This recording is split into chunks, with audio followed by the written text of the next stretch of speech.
Welcome to Echo Shade, where history whispers its darkest secrets and forgotten stories. You can rest now, my darling. The palace stood silent under the pale London moon, its grand walls glimmering like frozen gold. But behind those walls, the air carried whispers, whispers that dared not escape the gates. A king had fallen in love, and not with someone the crown could ever approve of. Shock, scandal, destiny. This is how it began. He was not yet king, merely a prince. But Edward, the Prince of Wales, had always been different. The world saw him as charming, bold, and impossibly magnetic. A man whose smile could light up even the dullest ballroom. Yet beneath that effortless grace was a restlessness, a yearning for something real, something that glitter and duty could never offer. He was tired of staged smiles and rehearsed handshakes. He wanted freedom. He wanted to feel. And then came Wallis. She entered the royal circle not with a title, but with a presence. An American woman, twice married, outspoken, and unapologetically confident. She wasn't supposed to belong in that world of pearl necklaces and polished lies, but she walked through it as if it was built for her. When Edward first saw her, at a party hosted by Lady Furness, the room fell away. The laughter faded. Even the orchestra seemed to pause for a second. His heart recognized something his mind refused to understand. She smiled, not the kind that sought approval, but the kind that dared to challenge him. He had shaken thousands of hands, greeted hundreds of women of the finest pedigree, but never had anyone looked at him like that. That night, something shifted. Days turned into weeks. Edward began to find excuses. Luncheons, private dinners, visits under royal pretenses, anything to be near her. Wallis spoke freely, even when she shouldn't. She teased him, corrected him, laughed at his formality. She made the future king feel human again, and it terrified the palace. Because love, true, unfiltered, uncontrollable love, was the one thing a monarch could never afford. Shock rippled through the royal staff when word spread that the Prince of Wales had grown close to an American woman. De Versailles, the Archbishop frowned, courtiers whispered, advisors warned. But Edward only smiled. "I let them whisper," he said once, eyes burning with quiet rebellion. "For once in my life, I'll do what I want." Love grew reckless and beautiful. Wallis tried to resist. She knew what this could cost him, but Edward's charm was disarming. He wrote her letters every night. Not as a prince, not as a future king, but as a man hopelessly in love. He would call her Wally and sign off his letters with "yours always." Every day they met in secret. Every day they risked everything. And every day the crown tightened its invisible chain. As months passed, their love stopped being a secret because the royal family always knew. They always watched. King George V, Edward's father, was furious. "This woman," he spat, "is not fit to stand beside a king." Shock turned to fury. The palace began its quiet war. Letters intercepted, friends turned into informants, and walls that once held laughter now listened for betrayal. But Edward didn't care. He had tasted something real. He had seen a life beyond the palace walls, a life where love mattered more than lineage. He once told Wallis, his voice trembling with conviction, "I'll never be the kind of king they want. I'll be the kind of man you need." Tears filled her eyes because she knew the world would never let that happen. Then came tragedy. King George V fell ill, and soon London bells tolled with royal sorrow. The crown had found its new master, and that master was a man in love with the wrong woman. The world watched as Edward ascended the throne. Cameras flashed, crowds cheered, flags waved, but behind his calm smile, his eyes searched for only one face. Wallis. She stood away from the balcony, hidden in the crowd, her heart racing, torn between pride and fear. The man she loved was now the King of England. But at that very moment, the kingdom he ruled was preparing to destroy the love that made him human. Because history does not forgive love that dares to defy power. Advisors demanded distance. Politicians warned of collapse. The church forbade it. Edward was king, yes, but the throne came with invisible handcuffs. They told him, "You cannot marry her. She is divorced. She is American. It is forbidden." Shock. Pain. Defiance. The king's heart raged against the golden cage. He refused to let go. He refused to bow to rules written centuries ago by men who never felt what he felt. But in the shadows of Buckingham Palace, plans were already unfolding. The press began to turn against Wallace. Stories leaked of greed, manipulation, scandal. They painted her as a villain, a woman who had bewitched the king. Even her friends began to vanish. Doors that once opened with smiles now shut in silence. Every headline screamed her name. Every whisper carried her downfall. Still, Edward stood firm. He told his advisors, "I am king. I will not let them dictate my heart." But power is cruel, and history is merciless. Behind closed doors, the government plotted. Meetings turned into threats. Ministers demanded an answer, the crown or the woman. He sat alone in a study one cold December night. Papers scattered, the fire flickering low, and for the first time, the weight of the world pressed upon his shoulders. He looked at her photograph, the woman who had made him feel alive, and a tear slipped down his face. Because he knew the world would never allow them to be together. But neither could he imagine a life without her. And that's when the decision began to take shape, a decision that would shatter an empire. The palace was colder now, not in temperature, but in silence. It was the kind of silence that follows disobedience. King Edward VIII sat by the window of Buckingham Palace, staring out into the fog-drenched streets of London.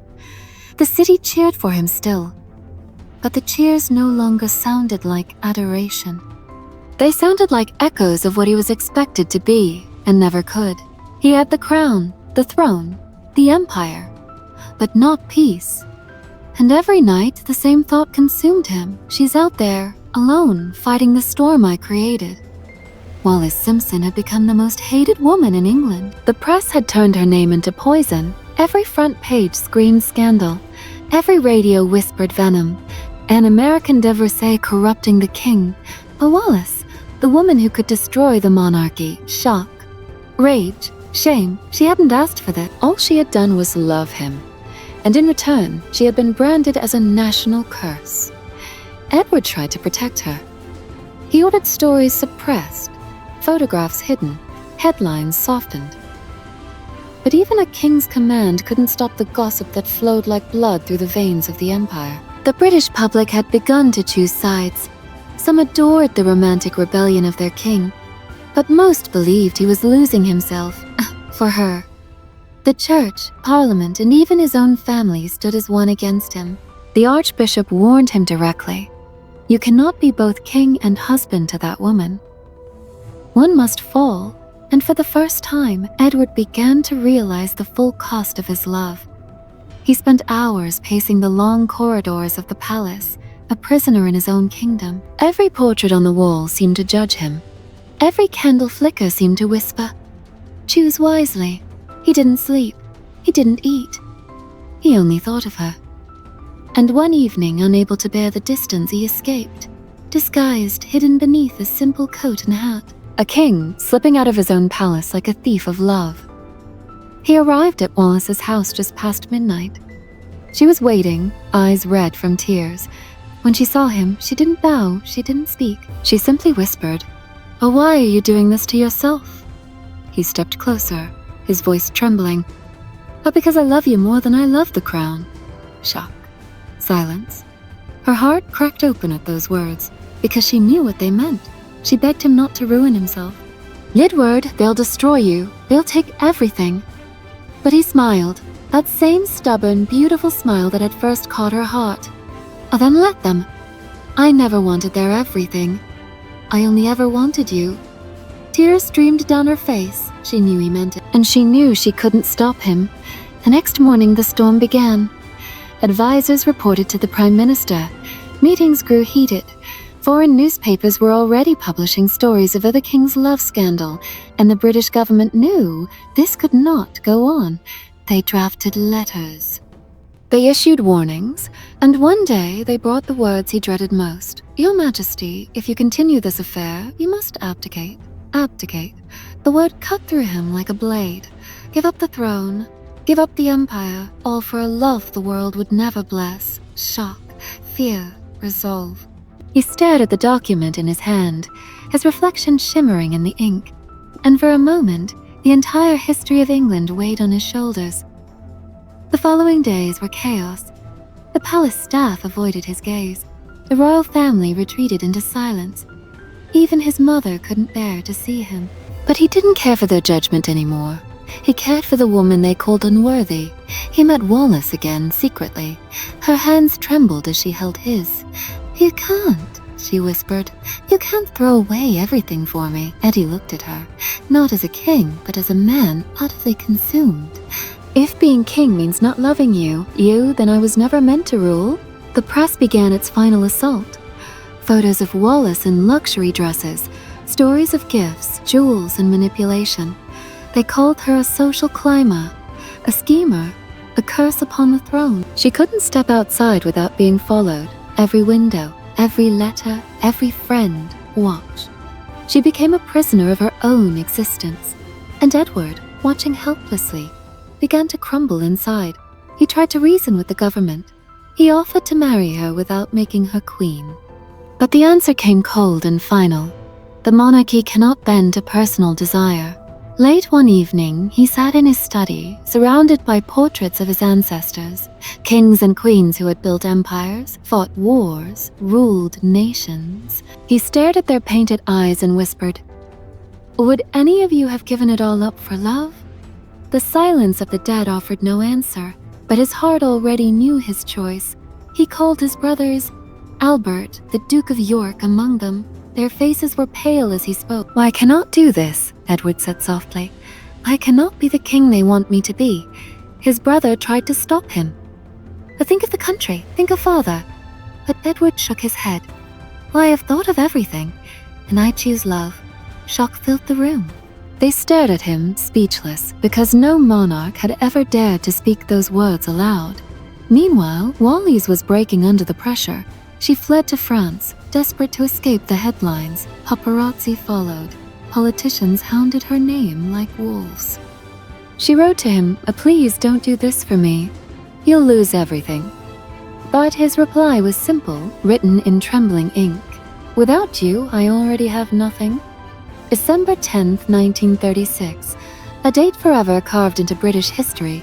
Edward VIII signed the Instrument of Abdication, a document that ended his reign and altered the course of the monarchy. Shock, tears, freedom. He placed the pen down slowly, looked at the men standing before him, and said quietly, "I have found it impossible to carry the heavy burden of responsibility without the help and support of the woman I love."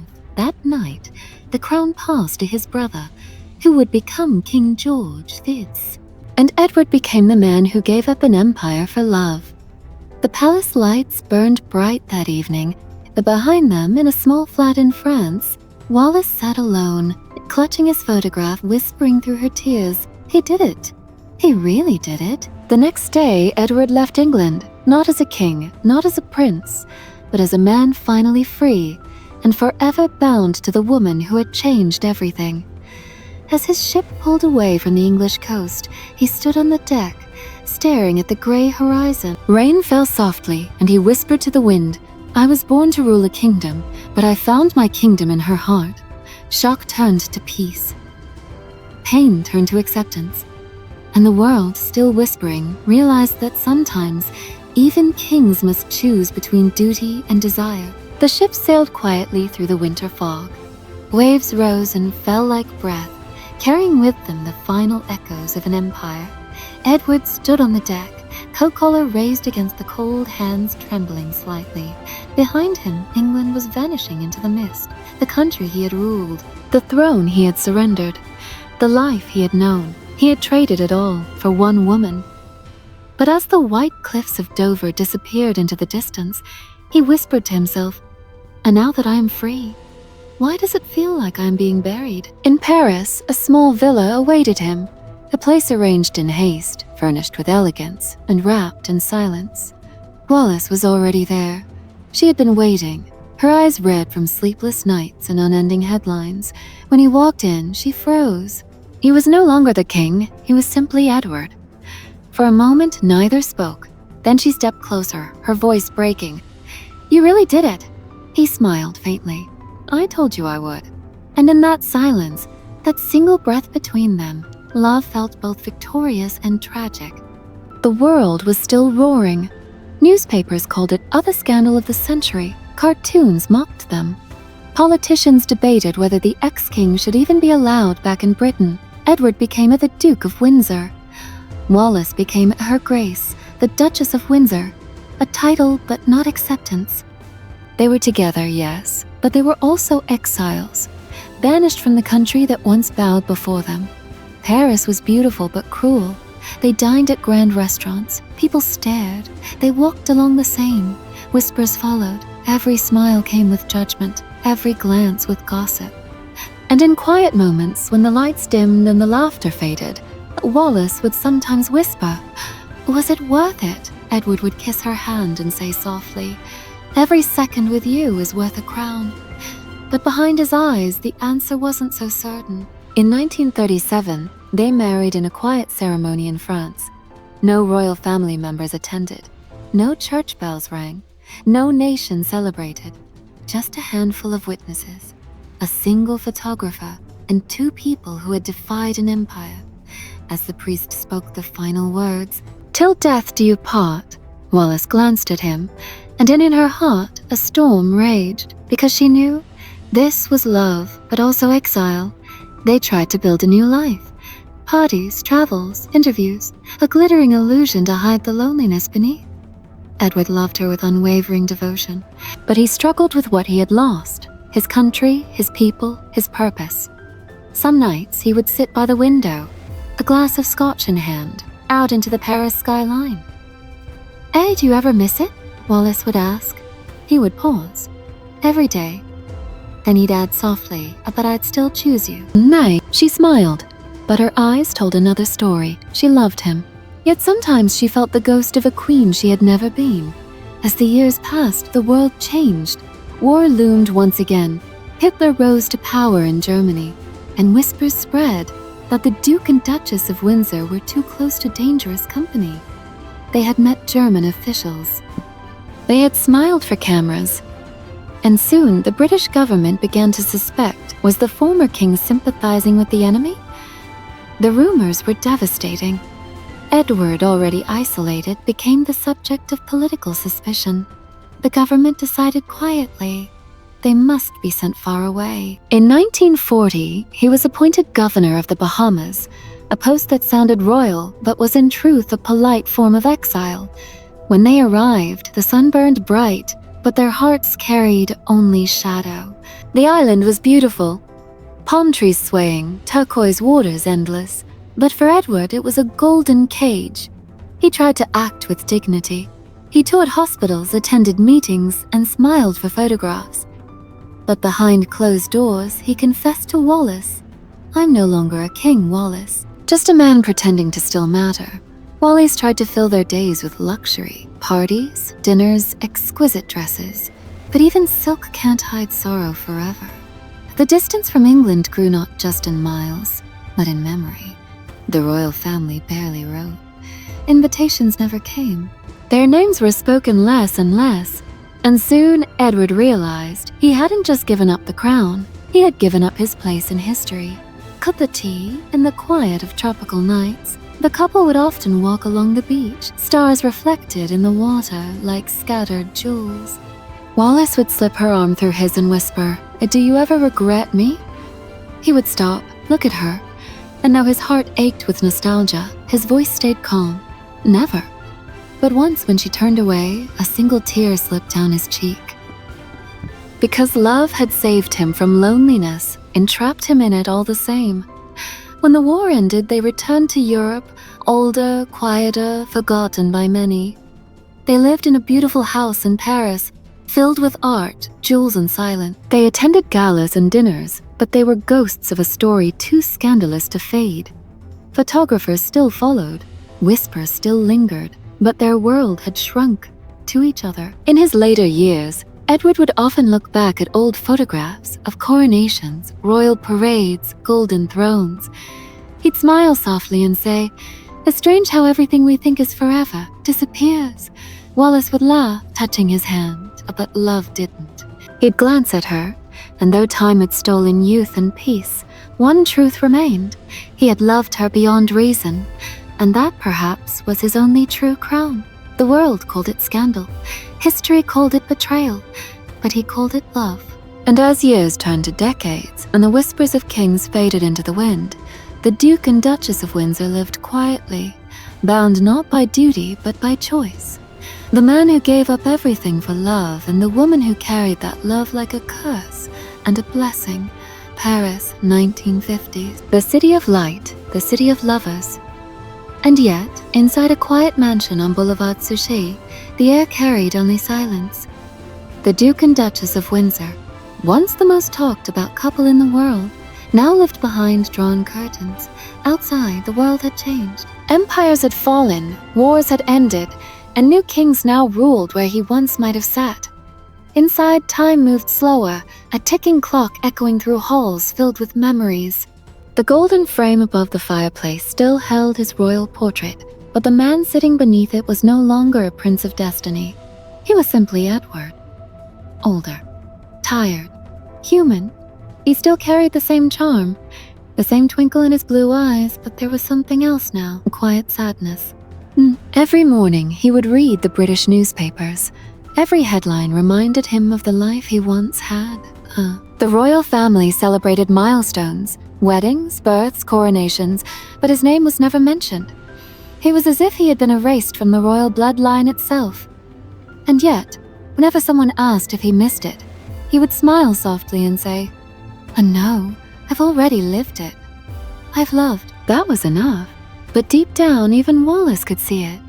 His heart still carried the ghost of a throne he once called home. They spent their days hosting small lunches, meeting old friends, feeding their pugs and tending to their garden. It was peaceful, but painfully quiet. Sometimes Wallace would stand by the window, watching the city lights, whispering, "And we used to have the world at our feet." Edward would come behind her, wrap his arms around her shoulders, and answer gently, "And now we have each other. That's better." But she could feel it, the distance that love alone couldn't bridge anymore. As the years rolled on, Edward began to age faster. His health grew frail. His voice, once confident and royal, now trembled like candlelight. Doctors came and went. Wallace tried to stay strong, a glamorous, unbreakable duchess the world remembered, but behind closed doors, she was terrified. She couldn't imagine a world without him. Then came the day she feared. It was a quiet evening, spring rain tapping softly on the glass. Edward lay in bed, weak, breathing slowly. Wally sat beside him, holding his hand, her eyes refusing to blink, as if closing them might steal away another moment. He looked at her with the faintest smile. His voice, barely a whisper, carried the weight of decades. "I did it all for you, Wally. I'd do it again." Tears slipped down her cheeks. She leaned closer. "I never wanted you to give it all up for me." He squeezed her hand, and in his final breath he whispered, "Then it was worth it." The room fell silent. The man who once ruled an empire was gone. No crown, no throne, just love.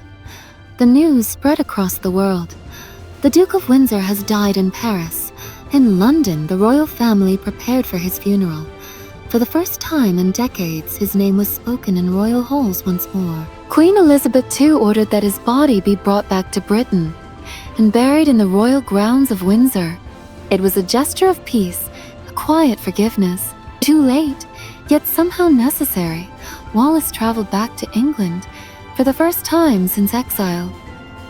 The crowds watched in silence as she stood by his coffin, dressed in black, veil hiding her face. For all the gossip, the hate, the exile, at that moment she was not the scandalous duchess. She was a widow, a woman who had loved a king. When the coffin was lowered into the ground, she whispered, almost too softly to hear, "You'll always be my king." The cameras caught her trembling hands. The world saw glamour, but her heart felt nothing but emptiness. After the funeral, she returned to Paris, alone. The mansion that once echoed with laughter and music now became a museum of memories. Every corner held a story. Every photograph, a reminder, every silence, a conversation unfinished. She sat often in his study, touching the chair where he once read his papers. Sometimes she'd even pour a second cup of tea, out of habit. Time became her slowest enemy. In the 1970s, her health began to fade. Friends died, servants retired. The world moved on, but she stayed, frozen in the shadow of a love that had rewritten history. The newspapers stopped writing about her, the cameras stopped following, and soon even the whispers disappeared. Yet in the deepest corners of royal history, her name refused to fade. Because love like theirs, no matter how forbidden, never truly died. Wallis passed away in 1986, and according to Edward's wish, she was buried beside him. At Frogmore, in the royal burial ground of Windsor. The couple who had defied the British Empire finally returned home, not as king and queen, but as two souls who had simply loved each other too much. Today, their graves lie side by side, simple, elegant, quiet.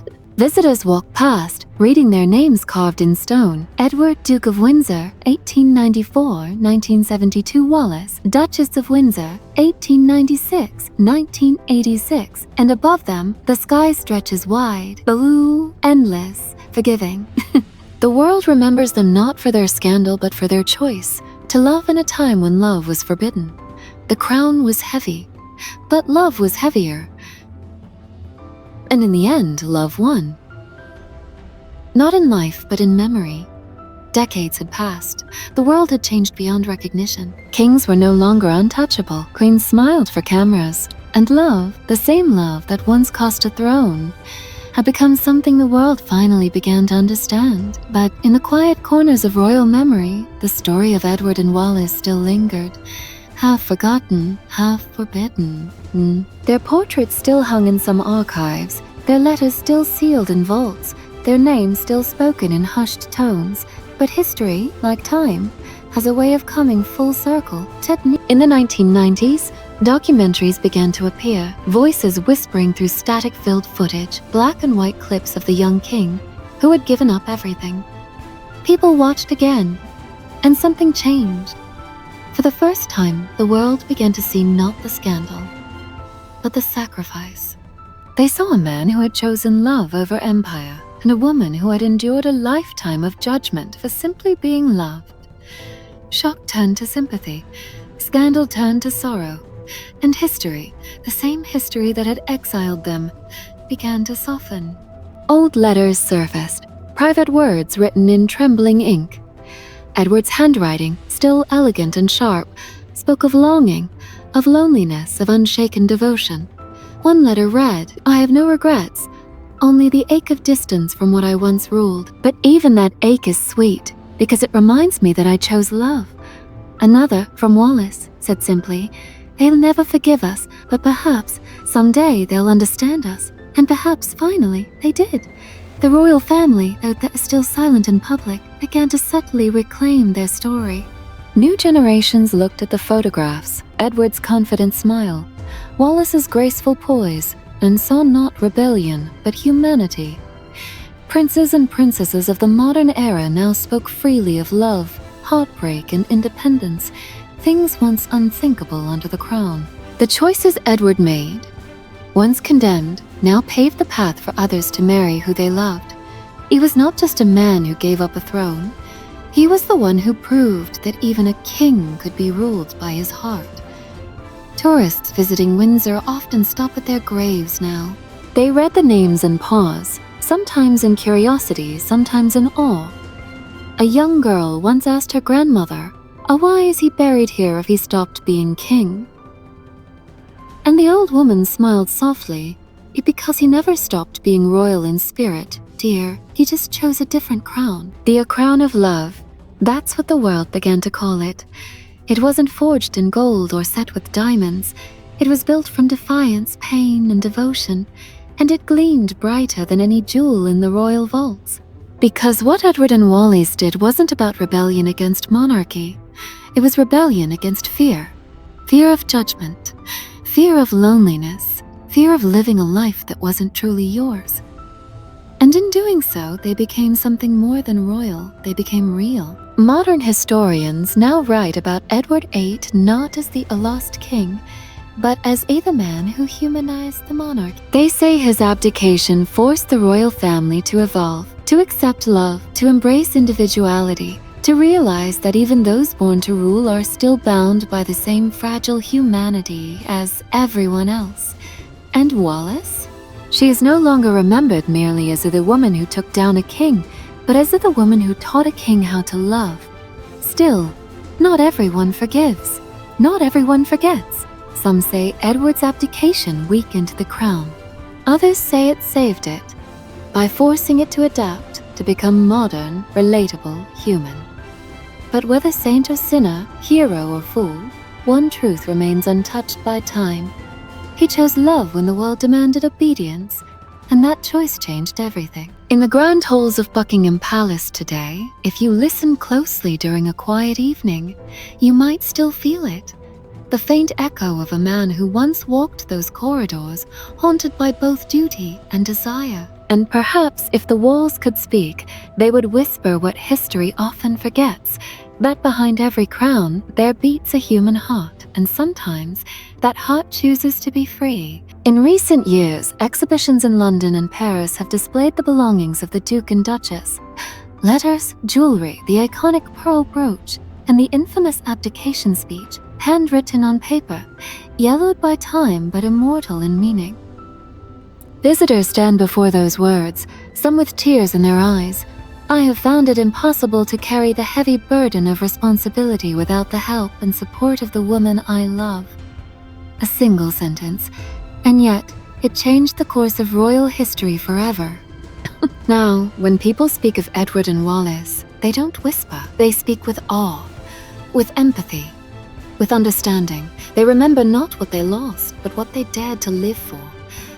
And perhaps that is their truest victory. Because time, the great equalizer, has a strange way of softening even the sharpest edges of scandal. And in the quiet acceptance of modern hearts, the Duke and Duchess of Windsor finally found what they had sought all along. Peace. The world moved on. Empires rose and fell. Crowns changed heads. But somewhere between the lines of history, the whisper of a love that defied an empire never faded. In every royal wedding, in every balcony wave, in every smile forced for cameras, a shadow still lingered. A reminder that once a king walked away from it all, not for power, not for glory, but for love. The echoes of Edward and Wallis live in every royal decision today. When Prince William married Kate, when Prince Harry chose Meghan, the world saw the reflection of that one impossible love story that had once shaken the crown itself. Edward's choice, once condemned, had become the reason others could choose freely. He had broken the chains, and though the world made him pay the price, as rebellion became the root of royal humanity. Even now, in the silence of Windsor, their graves lie side by side. No crown, no throne, no titles, just two names, united at last. Visitors often say the air feels different there, as if time pauses for a heartbeat, and the wind carries a soft whisper like two souls finally at peace. The marble headstones gleam under moonlight, and if you listen close, you can almost hear it, the faint echo of a voice that once said, I have found it impossible to carry the heavy burden of responsibility without the woman I love. That echo, once scandalous, has now become poetry. Because it wasn't just the story of a king and his lover, it was the story of freedom itself. Today, documentaries call it the love that changed the crown. Historians call it a turning point. But the people, the dreamers, the lovers, the ones who believe, they call it simply the crown's forbidden love. Wallis once wrote in her final letter long after Edward's passing, we lived in exile, but not in regret. We had no throne, but we had each other. And that, in the end, was our kingdom. The camera pans across the quiet gardens of Frogmore, dew glistening on roses, morning sunlight touching their graves, and a soft narration plays over. History remembers kings by the wars they fought, but sometimes it's the ones who chose peace and love who changed the world forever. He gave up a crown for love, And in doing so, wore one the world could never take away.